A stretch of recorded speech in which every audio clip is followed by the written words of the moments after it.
Hello, everyone. Welcome to GM Joel's Chess Week recap on ICC. This week, we wrap up our coverage of the St. Louis Showdowns with a look in at the World Champ, and we check out action from the early going in the Palma de Mallorca Grand Prix event, the last one of the cycle. All right, so Magnus Carlsen, he won his match in convincing fashion over Ding Liren by a score of 67 to 25. I don't know exactly how the weighted scoring system worked, but anyway, they contested 4 games at game 30, 6 at game 20, 8 at game 10, and 12 at game 5. 30 games seems like a lot to me, even spread out over a few days. There would have to be some mental fatigue, let alone physical fatigue, mental fatigue facing the same opponent so many games. Carlsen clearly seemed to wear down his opponent. Frankly, I don't think the games were too exciting. They had lots of maneuvering with Carlsen usually taking control 8. Black scored extremely well. By my count, 13 wins to 5 for White. Openings certainly weren't a factor, but endgames were, particularly how fast you can play them. I'd like to have a look at what I think was the most exciting game of the match, though it was highly flawed at the end. Is all that blundering entertaining, or is it better to have increments and let them show their mettle? Anyway, let's see what Game 8 of the 5-minute session says about all that. All right, so that one will be the first one we look at.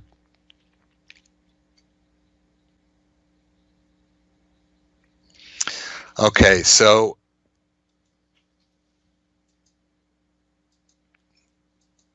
now in this match, Ding had a lot of promising positions, and it just seemed like, he couldn't get them to go right. I mean, he did win some games, but this game, he does have a better position. It's a winning position. He'll get to winning position. I won't focus too much on the early part of the game. So it's a King's Indian, not Magnus's usual thing, but when you play 15 games with black, you try some things out. But in general, this type of position is favorable for White.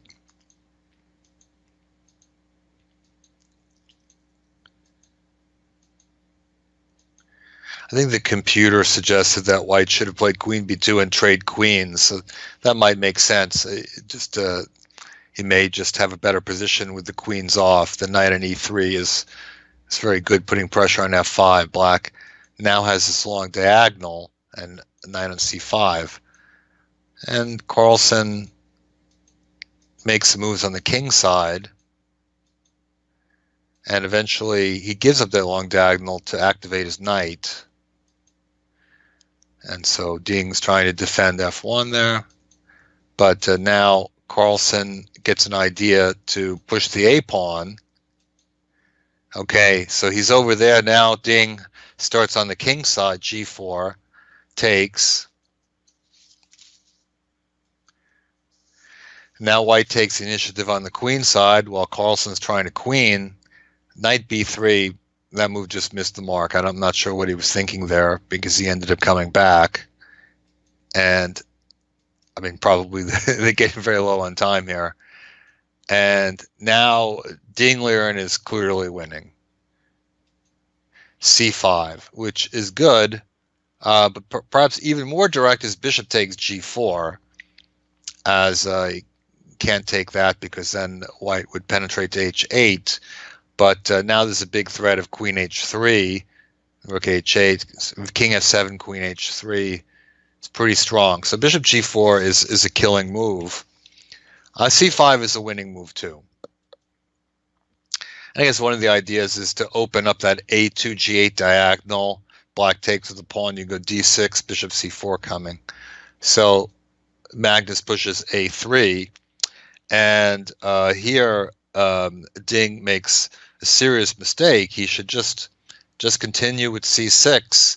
Um, he doesn't have to be afraid of a2 because he can just stick his queen in front of that pawn.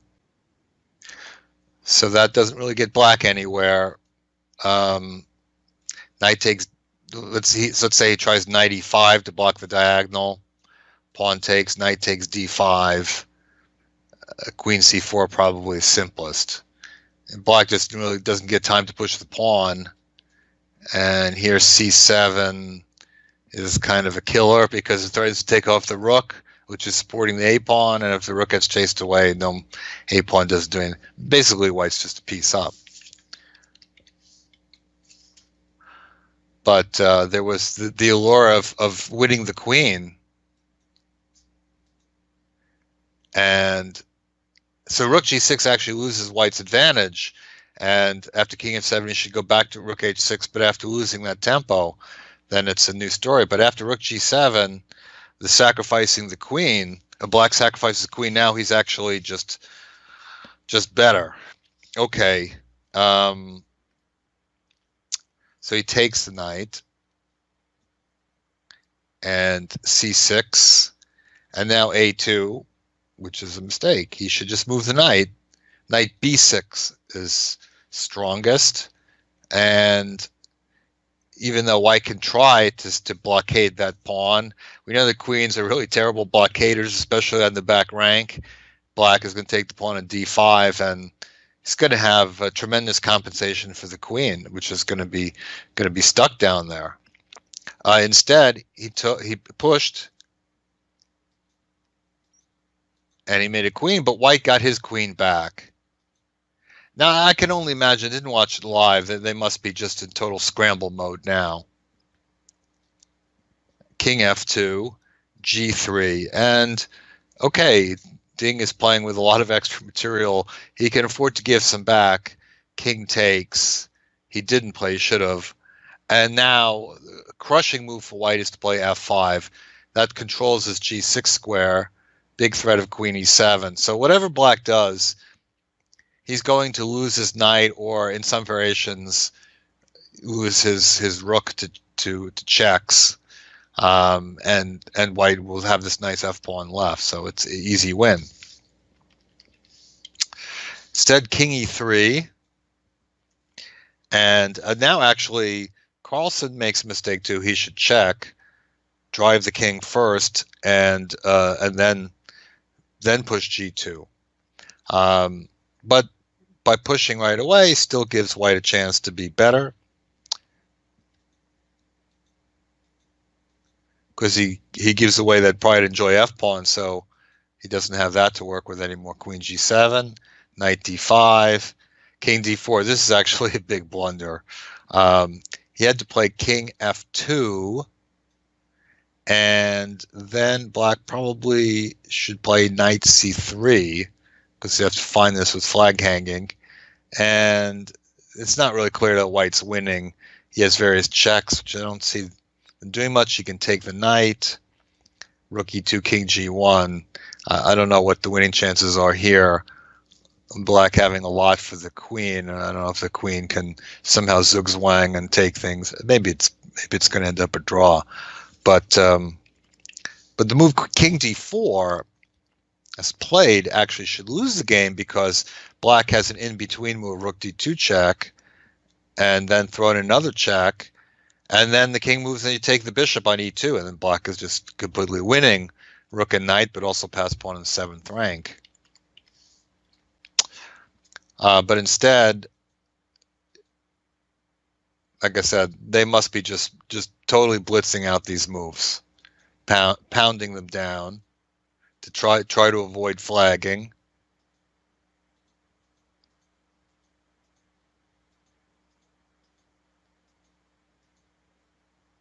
And, well, Magnus really objectively should accept the repetition, but, you know, he loves to keep playing, and so he he keeps moving. It's like a game between two kids where a player with a rook is figuring his opponent will fall for some kind of fork or skewer and drop the queen, and that's what happens after d5. Instead of going forward with king e5, he goes king e3, and then after rook d3 drops the queen. So really kind of a ridiculous way for the game to end. I mean, it was really kind of fascinating, but totally degenerated there. And I guess if you're watching it live and you like to see pieces bouncing up and down, that's fun. But it's when you're playing over the game later, it's a little bit ugly. All right, so moving on to the Grand Prix, Palma de Mallorca. It's very nice there. Islands belonging to Spain. The Grand Prix is underway. It's the typical small Swiss system format. They have 18 players and 9 rounds, so you play against half the field. The first 4 rounds are complete going into today's recording. I think the 5th round might be over. Looked like everybody drew today, so there won't be much change in the standings. After 4 rounds, World Cup champion Levon Aronian is leading with 3, and he scored a very nice victory over Anish Giri. I think it's a game which really shows why he is such a special player, and we'll look at that one next. Okay, so Aronian is white, and he basically always opens knight f3 or c4, but he's a real attacking player. He's not a technician. He just tends to get more original positions playing white. And okay, so Anish Giri wants to play Grunfeld against the anti-Grunfeld system. There are many promising variations for white, queen b3, queen a4. A lot of things have been tried. Aronian goes for a little bit of a wrinkle on an idea that's been played before. He starts with d3 and bishop d2, and now he thrusts forward with h4, and that's an interesting move. I suppose Black could try to stop things with h5. He could certainly put in bishop g4 here to stop that h pawn going forward. By the way, h4, I think in this particular position is a novelty, and that's pretty cool to get a new position this early. It's not completely new ideas, but at least the players are on their own here. Giri just plays knight c6, h5, sort of normal stuff. And c4 is an idea used to try to block the 4th rank, because white had an idea of playing queen a4 and shifting the queen to h4. And in fact, Aronian, after taking, I mean, he could play d4 here, but he plays queen a4. And now, interesting possibilities to take on d3, queen h4, f6. Now, this looks slightly shaky for Black, that his king is under quick attack, but white at this point doesn't have any development to back it up, and Black might be okay.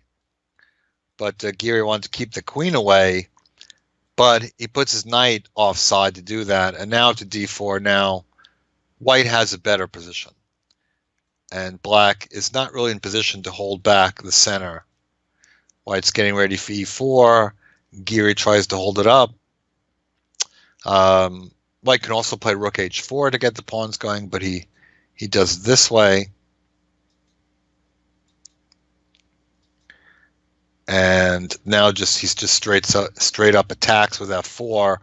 If Black takes, then I guess pawn takes, and then the pawns are rolling forward. But so Giri tries to keep blockade, but he's not going to take on e5. He's just pushing forward.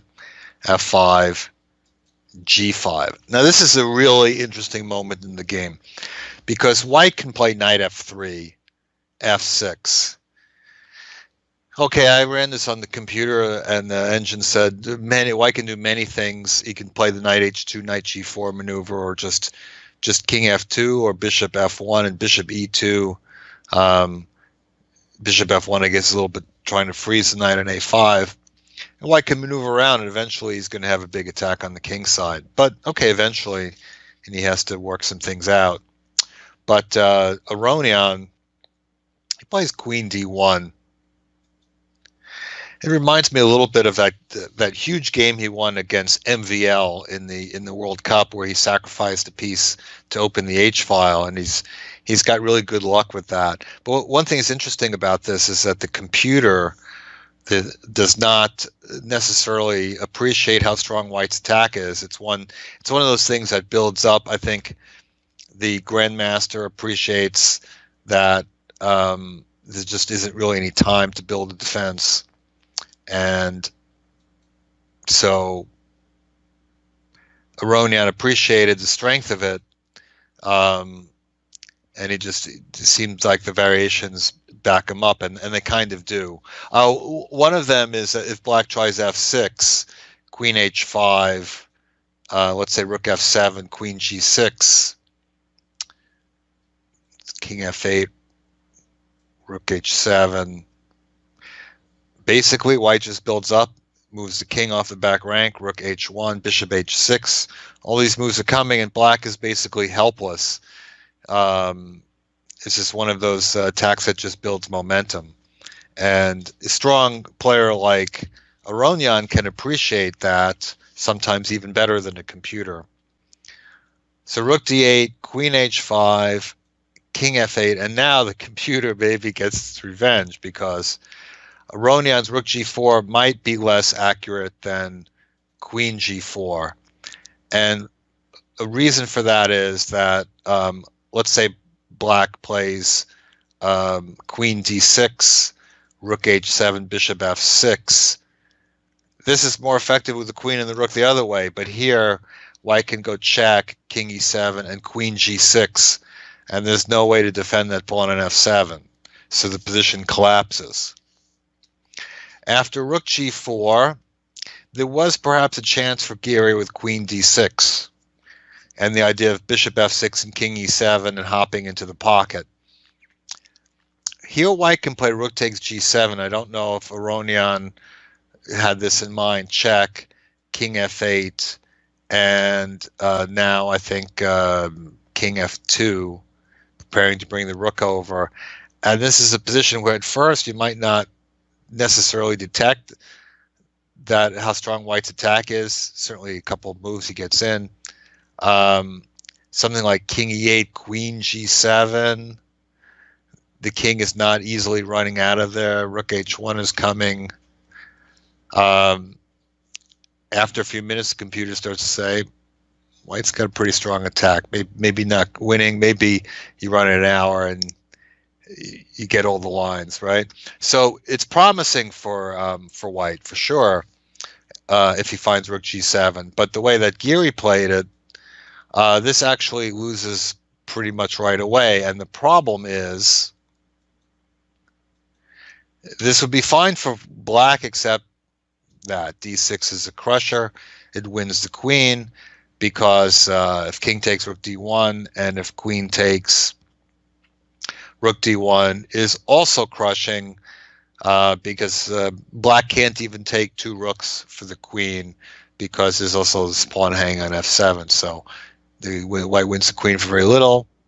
d6 is just finishing, so Geary resigns. So a very nice game. I really like queen d1. I think it's a combination of good calculation and good intuition, and really a high class move there in a position where he could easily have taken the easy way out. All right, Hikaru Nakamura, fresh off his marathon match in St. Louis, he was in that tournament too, of course, is among the chasing pack at 2.5 out of 4. I guess he's 3 out of 5 now, after beating Timur Rajabov. Now, Nakamura used some interesting strategy in this game, especially one eye-catching move, which made this a must-see for the recap. Okay, so we have a Sicilian Rossolimo variation. D4. This is a move that has recently become popular, and it takes a little explanation, because it seems at first like, how does d4 and bishop b5 really go together? Because black has an obvious idea to take and chase the bishop, and then knight c6 and chase the queen. But the key is that white profits from not having developed his knight yet, and he can play queen c3, eyeing this g7 pawn and inhibiting black's development. So that's the idea. That, of course, happened in some games. So Radjabov tries to avoid that. Knight g6. And so white retreats. He's going to be pushed, and he has no value staying on b5. And now white usually goes into a Maroczy bind formation with c4, but Nakamura goes a different way with knight c3.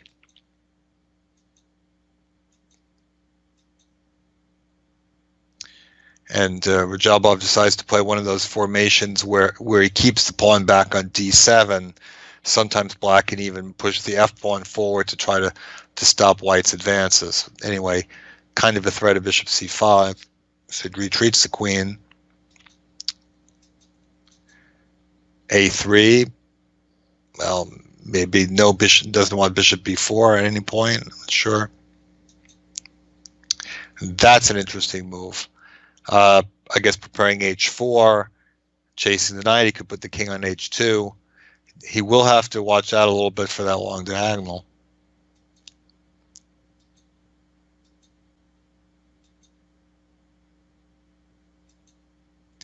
So chases the knight, which is out of play for a while there on f8, unless black can play d6. And it looks like black is going to play d6 and seems to maybe have a good game. Bishop a6. Okay, now it gets really cool. Queen d6. Crazy move, right? The queen is actually trapped, right? Can't run away, so he takes. Pawn takes. And the queen has no safe squares. Okay, so the queen has to move into the path of the light squared bishop. So white doesn't actually win any material like this, but gets kind of a bind with that pawn on d6, and the knight on f8 is out of play for a while. Still, a few moves, h6, knight 7, knight f6. I've certainly won positions like this for black, but Nakamura starts to make things happen on the queen side, and it's a very clever plan, a4, and rook back to a1 to play a5. So he has a majority of pawns on the queen side, and he's going to use them. Now, black may have been in reasonably good position to defend this, but where does he get himself into trouble? It's with this move b5 for sure, because after a6, this pawn on a7 is targeted for termination, and that's the key to the game. That the a pawn is going to be too strong. Radjabov takes a pawn, and Nakamura just calmly covers the second rank. And when black doubles, knight c7, blocking, no counterplay. And even after recapturing his pawn on a7 is still doomed. The black knight is going to take a few moves to get into play. He's not even interested in the b4 pawn right now. He wants to make sure he gets that a pawn. And the black knight runs around to try to take things, and he does take a lot of kingside pawns. But in the meantime, big threats. Not just to take the bishop and win a piece, but the idea is that white will throw in d7, and then after he queens, the d pawn will come through. So the bishop has to move, and he gets the rook down to the 8th rank. Bishop moves, now b4. And here, where Radjabov resigned, as white has a very fundamental plan of just pushing b5, b6, b7, and then black has to give the bishop, and then white can come back rook b8. He's just gonna win everything, and not much black can do. He can't ever play knight d5 because that will cut off the bishop and allow white to queen. So very nice game by Nakamura.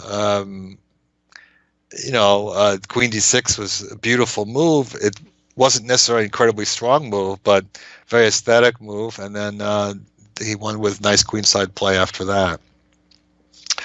All right, we will wrap up the show by looking at how Ding Liren, who we started the show off with him playing against Carlsen. Let's see how he's recovered from his travels. Not too bad. He's definitely got warmed up in round 4. That was a pretty action round. Today it didn't seem like much happened, but in round 4, a lot of decisive games. And Ding Liren, he produced quite a gem against Ernesto Inarkiev. So let's have a look at that one. Okay, so Inarkiev playing white. And it's a Roy Lopez, Spanish, which we see in a lot of the games, E4 games. So it's just so reliable these days. And so white plays an anti-martial. Very few grandmasters want to want to go into the martial because black is holding his own so well in those lines. It's kind of funny because I recently suggested the martial to a student, and the answer I got was, but it's really drawish. And I couldn't help but laugh because when I was a teenager, to say that the martial is drawish, and it was like a really bold opening to sacrifice a pawn for play. But now black just holds his own so well that there are so many lines that actually do lead to draws. So the anti-martial, but it's hard to get advantage with the anti-martial, and this is something that's been tried a lot. I always felt that actually the knight takes e5 is a good, maybe better recapture, although the pawn takes is more popular.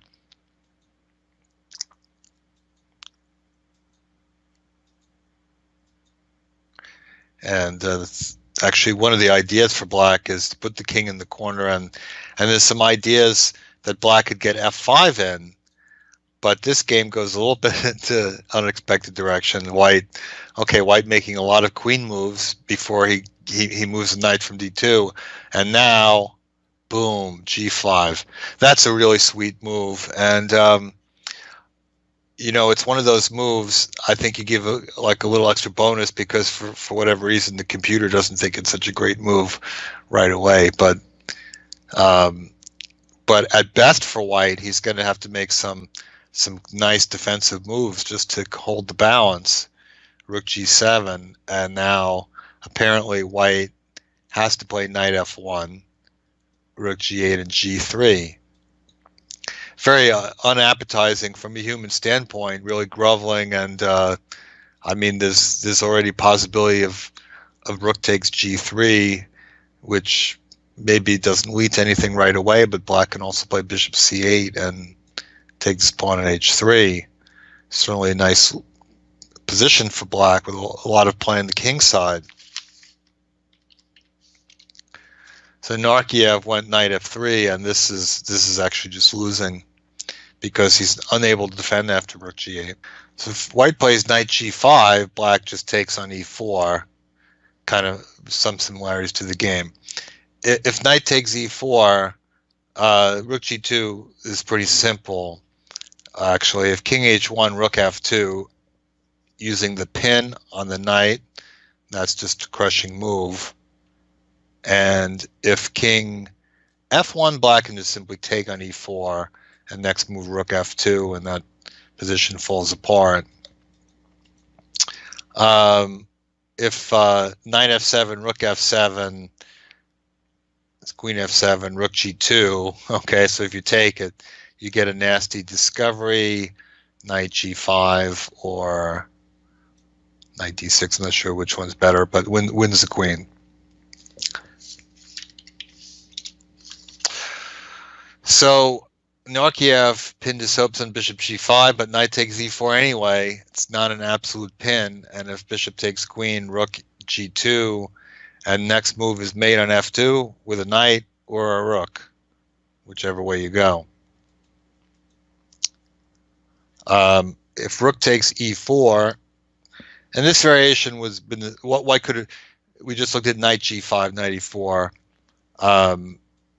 If white answered that with rook takes e4, it would be the same variation, taking on g5. And now the kicker is that when the queen comes back, it's the only way to hold on to material. Then f5, black just wins stuff.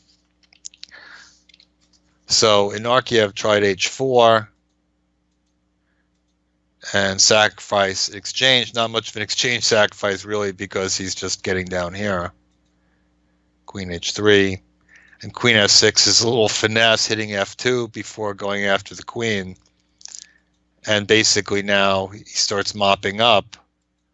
He gets a queen for rook and bishop.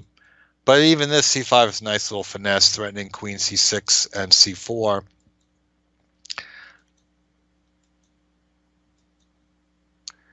So white he can't allow queen c2 with check.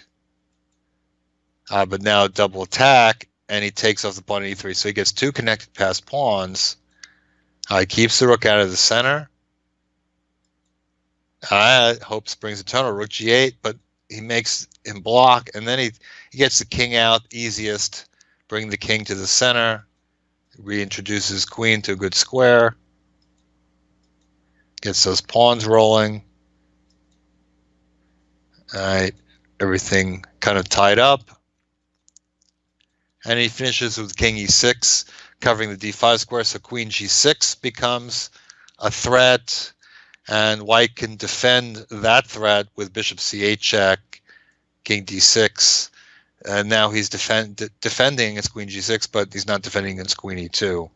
So one way it's either going to be mate or more pieces collapse. Of course, black has a big material advantage anyway.